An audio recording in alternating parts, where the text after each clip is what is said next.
everybody. We wanted to talk with you just a little bit this morning as we're driving down the road. We are actually on our way to a funeral.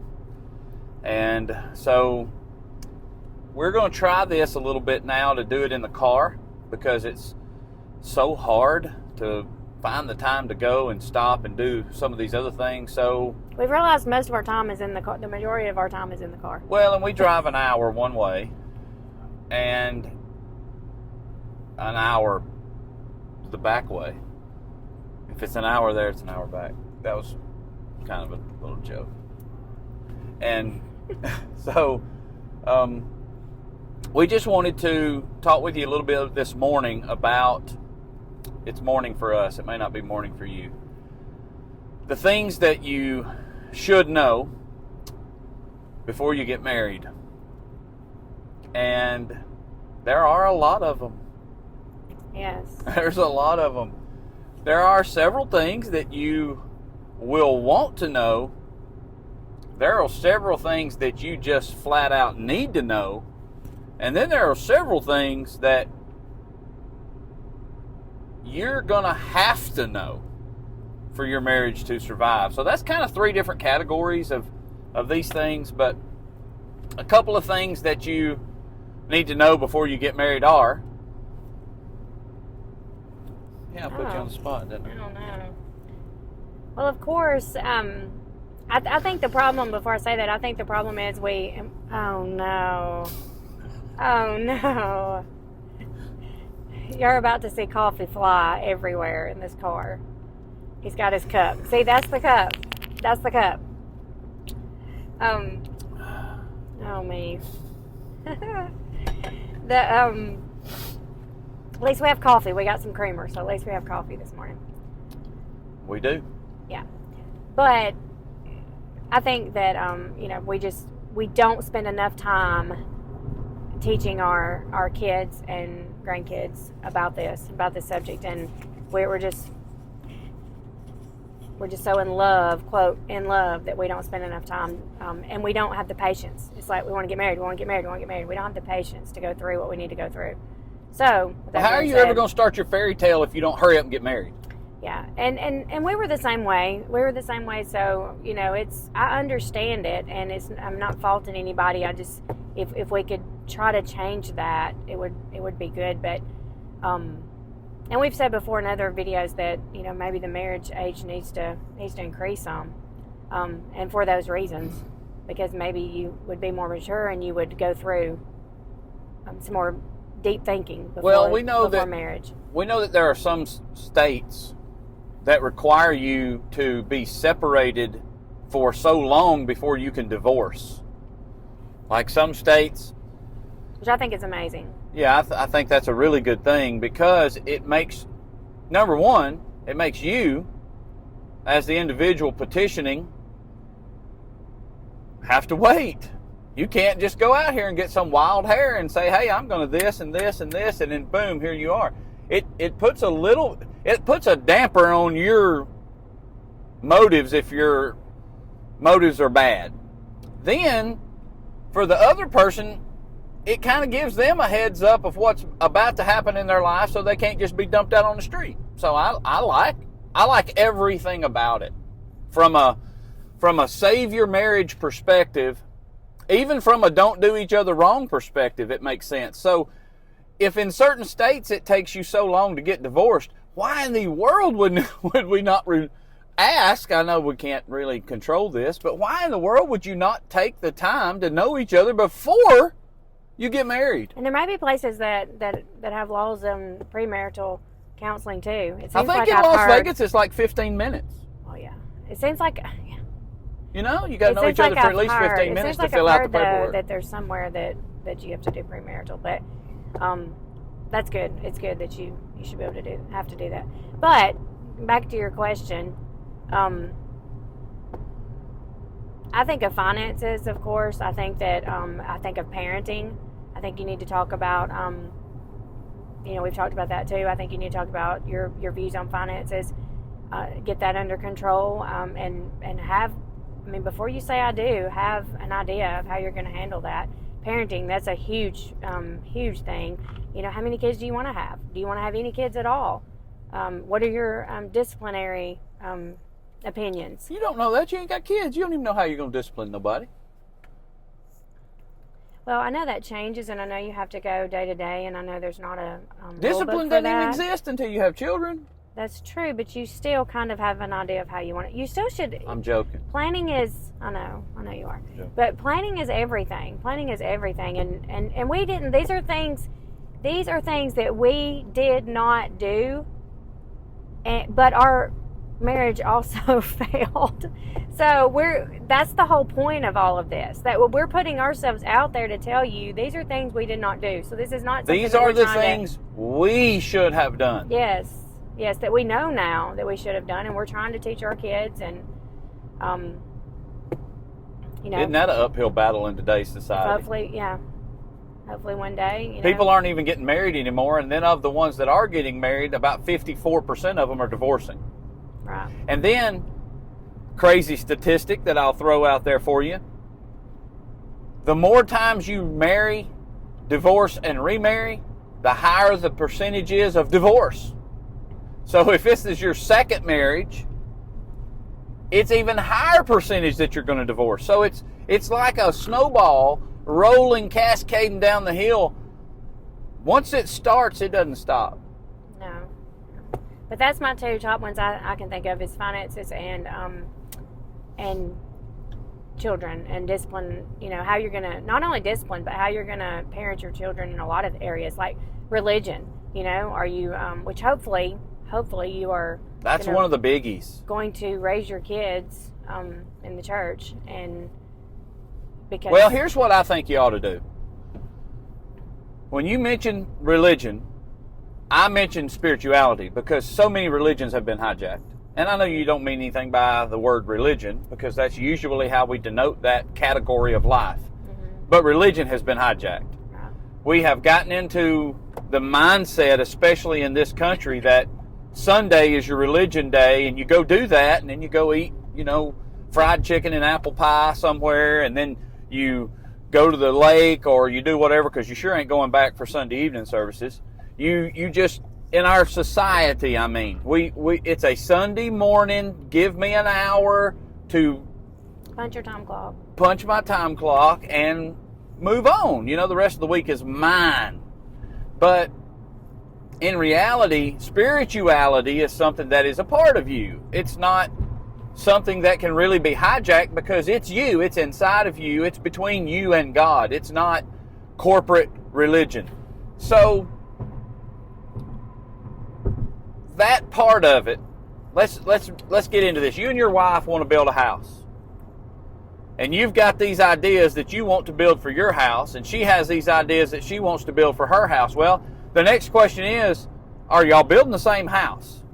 Because right now, if we were today to say we want to build a house, I know where we would build it. I know which direction it's going to face. I know a lot of the information about it. But my wife has a mental concept of what she wants it to look like. And I may have a mental concept of what I want it to look like, even though it's going to be in the same place and it's going to face the same direction and it's going to have, you know, the same elements probably, like wood and shingles and you know, PVC and all the other stuff that goes into building a house. What happens if I lay my blueprints out on the table and she lays her blueprints out on the table, and we look at the contractor and say, all right, this is the house we want built. And he looks at you and goes, which one? Well, this is the house we want to build. And you've got your own set of blueprints, and she's got her own set of blueprints. That's what you're going to get into when you're trying to build your home. The children are going to be confused. Everybody else in the relationship that you ever come in contact with, as far as down the line, may be confused. If you're building the same house off of two sets of blueprints, it ain't going to work. Well, the same thing is what's happening in our spiritual lives today, because if you marry somebody that you don't know their spirituality, you don't know their concept of God, you may not even know their concept of marriage. What if they have this fairy tale, I mentioned that a minute ago, what if they have this fairy tale idea of marriage that they're going to be going to the beach every 6 weeks, they're going to be going on a vacation every 6 weeks, they're going to be living high on the hog, if you will, and all at the same time on your sweat and on your brow? That's what's going to happen. And I'm not even talking about the men or the women in that one. I'm talking about just in general. What if dude wants to go Colorado hunting every whatever? We have to understand what that other person's concept of marriage is, what that other person's concept of spirituality is, or you're trying to build the same house off of two different plans, and it ain't going to work. And that's a good point, that bringing that up on the part of the spirituality, not just taking the kids and taking them to church, and what are you going to do with that, and raising them to believe in God and to be spiritual, but also what are you going to do when the problem arises if you're not spiritual? Because I can honestly say that if we were more spiritual when we started going through the things we were going through, and we put God as the head of our family, we wouldn't have done the things that we did, because it all starts with God and your relationship with God. So, and the way that's a big thing, because what if, when problems come up, do you just leave? Do you just sign divorce papers? Because you have no grounding of, we're going to stick this out, we're going to work this out, it's all, let's just, at the first little thing, we're going to up and leave. If you don't have the belief that, you want to stick together and you want to make it work. Any contract that you go into with nothing but emotions, you're going to regret it. It's going to bite you, and you're going to regret it. Why do you think all these pro athletes have agents? Because if the day they were contacted by the Atlanta Braves or the St. Louis Cardinals or the Miami Dolphins or whomever, that first day, they are exploding inside with excitement. They'd sign their life away if they had to get that job. But so many of the people who don't have a good agent get bit. And that's the same kind of expression that we're using here. What are you signing that contract? Are you signing? And marriage is a contract. You're signing a commitment of your life to someone else's. Literally, in our states, it's a binding contract. So when you get ready to sign that, are you signing it off of emotion? Are you signing it because you can't believe how lucky you are to have gotten this person? That's how I feel. That's the only reason I signed it. But are you signing it from that you're going to be with them through the thick and the thin, no matter if Well, you say you are if you do a church ceremony and the preacher but says it. Actually, okay, let me ask a question. All right. Who actually listens to those vows when they're up there, nervous? I mean, it's a huge. I can tell you they're not listening, because it's a huge. It's just you're in a.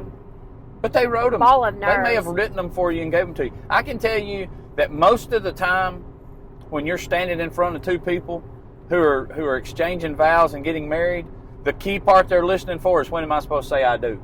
And kiss the bride. And kiss the bride. But honestly, that's why the premarital counseling is so important, and all the talks and the discussions with you and your soon-to-be spouse, because that's when the vows, those vows should be written a long time before you get up and they stand should be in front lived of out before you somebody exchange them and say I do.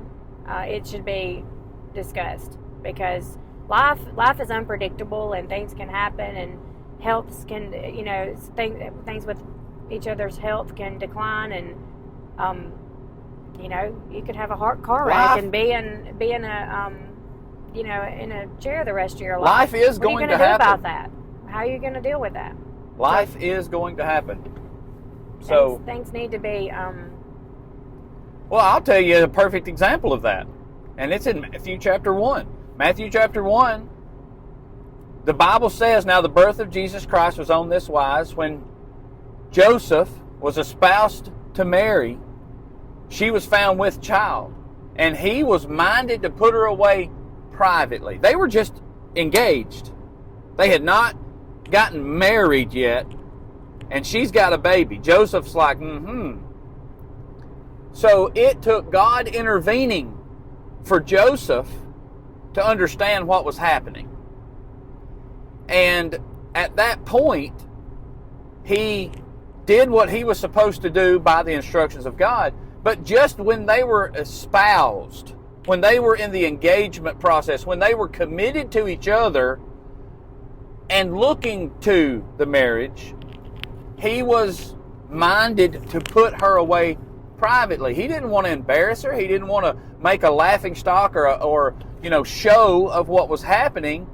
Even though he thought she had done wrong. So what do we do today in the world, especially if we burn them to the ground? Especially if the one that's at fault. What do we do? But see, here's the difference. That's an example of a righteous man that had found favor in the eyes of God, and a woman so thoroughly together with what they were doing that he respected her. That's why he wasn't going to do that. It was because he respected and loved her. It wasn't because Joseph wasn't a victim here. He obviously thought he had been wronged. But he still handled it the right way. Of course, he had God intervening, and so can you. You can have God intervening in your life. Huh? That's a huge example. That's something that we should follow. Of course it is. Goes back. Why do you think that little bit of information is in the scripture book? Yeah. It's in there for you to have the character that you need to have. That book is not a thou shalt not book. Jesus came to give us life, and life that we can have more abundantly, John 10:10. So here it is that God is trying to provide for you something that you cannot provide for yourself, and that's blessedness. You can't provide that for yourself. Yeah, you can go out there and work all day long and buy you a $100,000 dually. You can go out there and commit the rest of your life to paying for a $150,000, $250,000, $350,000 home. But in reality, the things that you cannot provide for yourself, God is willing to give you freely. I mean, He's willing to give you freely if you'll read the instruction manual and do the work and add these things to your life. But they need to happen in marriage too. And the other thing that... Go ahead. No, Go ahead. Oh, no. The other thing I was just thinking that we hadn't talked about was, and one of the main things that we wanted to talk about was the... talking about before you get married is the knowing somebody's personality, like as far as toxic goes. Do you want to talk on that? Do I want to talk about toxicity? Yes. Like red flags and stuff like that. As a side note, what does the word intoxication mean? The word that we use in our society so often and so many times actually means you've been poisoned. Toxic is poison. Intoxicating is something that has the ability to poison you. Well, we have the word toxic that we can use in anything. It might be on the side of a truck going down the road. It might be on a chemical label in our kitchen, cleaning supplies. It might be in something like alcohol, strong spirits, liquor, those kinds of things. But I'm going to tell you something. Toxicity is in people too. And if you're not careful, you can have toxicity in your marriage. And you should avoid that as much as possible, to bind yourself, to yoke yourself with someone who is toxic. So I'm not sure. Yeah, it just goes back to the things that we should know before we get married. And we were talking earlier. I'm sure occasionally somebody just, I don't know, plays the role really well. And I don't even know if that's, I don't know that anybody can do this 100%. I really don't. I don't know that that's possible. You can't? Play the role? Well, do something 100%. I don't know where you're going with this, but... No, I'm talking about playing the role of a toxic person, playing the role of a nice person before you get married. Oh, they can do it. They can But I do it, don't know if they can do it 100% because I No. feel like there's always something they slip up and there's always a red flag. I think the problem is we ignore that red flag because we're so, quote, in love and infatuated and whatever else that we ignore it. So Well, I think they I mean, in always reality, people always show you who they are. They always show you. A quote that I read, and I wish I could tell you where I read it, but it's really good. When people want to tell you who they are, listen.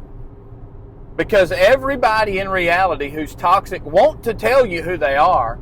There's a thrill in most toxic people to get something over on somebody. There's a thrill. There's a high to it.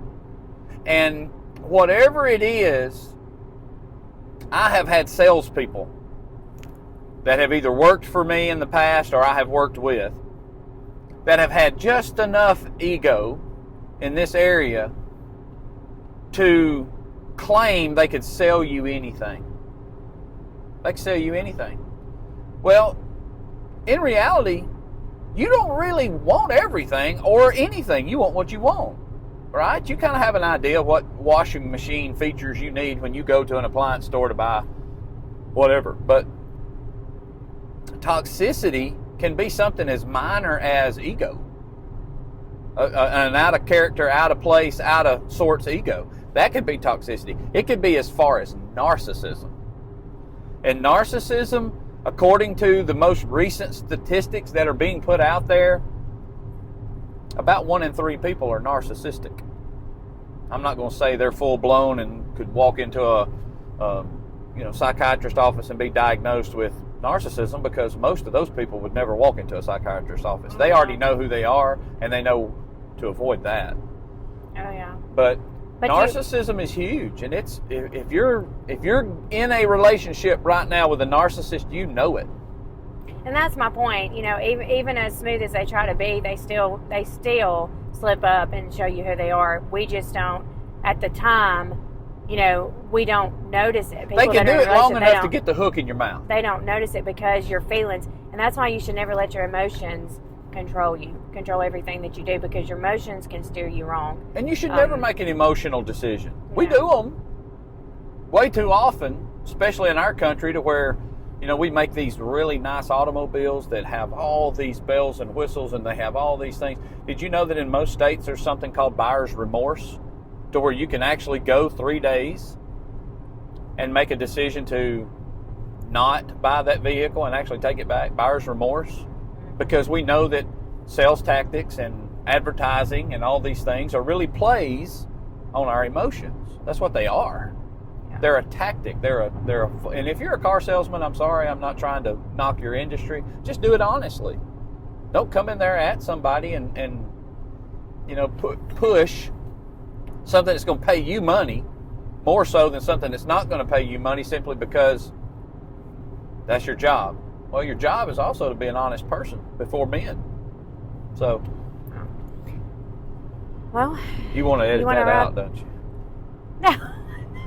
No. I was just saying it. I just looked at the time. It's like 23 minutes. We said we were going to keep these at like 15. You see that never happens. I'll tell you this. But I know some honest car salesmen, and I know some people who are in business who do business honestly, and they're the go-to place when you need something, because they are honest and because they do honor the people who come to them and they treat them with respect and honesty. Car salesmen have this bad rap. In our minds, we have this imagery of it for a reason, just like we do of preachers, just like we do now specifically some doctors, just like we do a lot of professions. We judge all of them by the bad apples sometimes, especially if it's traumatic. And it's okay. I think you were just, comparing and making an example of the bad. I mean, like you said, there's bad in everything, and you're relating that to the toxicity. Yeah, that toxicity. People, I wasn't knocking the job. I think people understand that, but you did a nice little disclaimer. I'm trying. I'm trying not to offend the good people. I'm look, trying to absolutely. If it wasn't for car salesmen, he wouldn't know what to do because he likes cars. So, You need car salesmen to be able to acquire your cars, right? Or just individuals who've already bought them from the car salesman. Oh my goodness. On that note, I think we need to stop this video, and because we're at 25 minutes, and we will we're going to do another one on another subject that kind of goes, I think, goes hand in hand with this one. Alrighty then. So just check out our next video.